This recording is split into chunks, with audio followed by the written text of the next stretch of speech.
നമസ്കാരം. ഉത്രം നക്ഷത്രക്കാർക്ക് 27 നക്ഷത്രങ്ങളിൽ വരുന്ന ഉത്രം നക്ഷത്രക്കാർക്ക് ഏത് ദശാകാലമൊക്കെയാണ് ദോഷപ്രദനായിട്ടുള്ളത് എന്ന് നമുക്ക് നോക്കാം.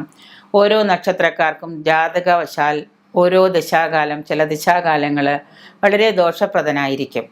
ആ ദോഷപ്രദനായ ദശാകാലങ്ങൾ ദോഷം വരുന്നത് എന്തൊക്കെയാണ് എന്ന് നോക്കിയിട്ട് നമ്മൾ ആ ദോഷപ്രദനായ ദശാകാലങ്ങൾ നമുക്ക് അനുകൂലമാവാൻ വേണ്ടിയിട്ട് പല ക്ഷേത്ര ദർശനവും പല വഴിപാടുകളും പല ദാനങ്ങളും, പിന്നെ അതുപോലെ തന്നെ ചില ദശയുടെ ഗ്രഹങ്ങളുടെ ദാനങ്ങളുണ്ട്. ആ വസ്തുദ്രവ്യം നമ്മൾ ദാനമായിട്ട് കൊടുത്താൽ പോലും നമുക്ക് നമ്മളുടെ ദോഷം കുറഞ്ഞിരിക്കും.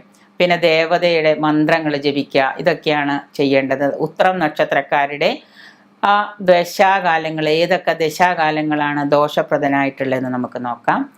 ചൊവ്വാദശ, ഉത്ര നക്ഷത്രക്കാർക്ക് ചൊവ്വാദശ, ബുധദശ, വ്യാഴദശ. ബുധനും വ്യാഴവും ചൊവ്വയും, ചൊവ്വ ബുധൻ വ്യാഴം അങ്ങോട്ട് അടുപ്പിച്ച് പറഞ്ഞാൽ അപ്പോൾ ഓർക്കും, മറക്കില്ല.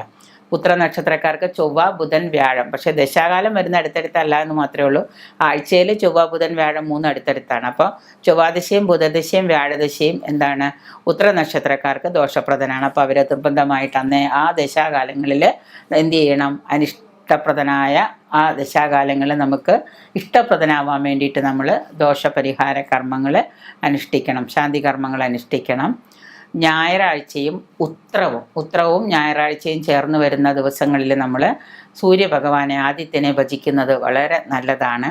ആദിത്യ ഭഗവാനെ ജപിക്കുക, ആദിത്യ ഭഗവാനെ ഭജിച്ചുകൊണ്ട് ആദിത്യ സ്തോത്രങ്ങൾ ജപിക്കുക, ആദിത്യ ക്ഷേത്രത്തിൽ പോവുക, നവഗ്രഹങ്ങളിൽ ആദിത്യന് വഴിപാടുകൾ ചെയ്യുക, ഇതൊക്കെ നല്ല കാര്യങ്ങളാണ്. നിത്യേന ഈ ഉത്തര നക്ഷത്രക്കാർ നിത്യേന ഭാഗവതം പാരായണം ചെയ്യുന്നത്, ഭാഗവത സപ്താഹം നടക്കുന്നിടത്ത് പോയി അത് കേൾക്കുന്നത്, ആ ഭാഗവത പാരായണം കേൾക്കുന്നത്, ശ്രീകൃഷ്ണ ക്ഷേത്രത്തിൽ ദർശനം നടത്തുന്നതൊക്കെ ഉത്തര നക്ഷത്രക്കാർക്ക് നല്ലതാണ്.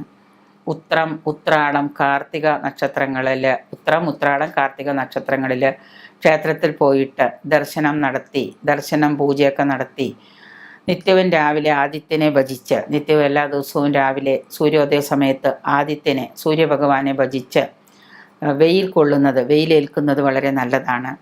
ഇത് നക്ഷത്രക്കാർക്ക് ഏറ്റവും കൂടുതൽ ഗുണപ്രദമായ കാര്യമാണ്. ചിത്തിര നക്ഷത്രം, വിശാഖ നക്ഷത്രം, തൃക്കേട്ട നക്ഷത്രം, പൂരോരുട്ടാതി നക്ഷത്രം, ഉത്രട്ടാതി, രേവതി നക്ഷത്രക്കാർക്ക്, ഈ പറയുന്ന ഉത്തര നക്ഷത്രക്കാർക്ക് ചിത്തിര, വിശാഖം, തൃക്കേട്ട, പൂരോരുട്ടാതി, ഉത്രട്ടാതി, രേവതി ഇത് പ്രതികൂല നക്ഷത്രങ്ങളാണ്. പിന്നെ നമ്മുടെ ഉത്തര നക്ഷത്രക്കാരുടെ നിറം എന്ന് പറഞ്ഞാൽ, അനുകൂല നിറം എന്ന് പറഞ്ഞാൽ പച്ച കളറും കാവി കളറും. മറ്റേ സന്യാസിമാരുടെയൊക്കെ കാവി നമുക്കറിയാം, കാവി നക്ഷത്രം, പച്ച കളറ് കാവി നക്ഷത്രവും ഈ പറയുന്ന ഉത്തര നക്ഷത്രക്കാർക്ക് വളരെ വിശേഷമാണ്, വളരെ നല്ലതാണ്. ഏതൊരു നല്ല കാര്യത്തിന് പോകാൻ തിരിക്കുമ്പോഴും യാത്ര തിരിക്കുമ്പോഴും ഈ പറയുന്ന പച്ച നിറത്തിലും കാവി നിറത്തിലുള്ള വസ്ത്രം ധരിച്ച് പോകുന്നത് നല്ലതാണ്. ആണുങ്ങളാണെങ്കിൽ ഒരു കാവ്യമുണ്ട് സ്ഥിരം കൊടുക്കുക. ഈ ചൊവ്വാദശാകാലത്തും ബുധദശാകാലത്തും വ്യാഴദശാകാലത്തും നിരന്തരം വല്ല കാവ്യ വസ്ത്രം എല്ലാ ദിവസവും വീട്ടിൽ വന്ന കാവ്യ മുണ്ടുടുക്കുക, കാവ്യ ഷർട്ട് ഇടുക, പച്ച കളറുള്ള ഷർട്ട് ഇടുക, പച്ച കളറ് ഷർട്ടിൽ ഡിസൈൻ ചേർത്തിട്ടിടുക, കഴിയുന്ന ബ്ലാക്ക് ഒക്കെ ഒഴിവാക്കാൻ നോക്കുക. ദേവത എന്ന് പറയുന്നത് ഉത്തര നക്ഷത്രക്കാരുടെ ദേവത ഭഗനാണ്.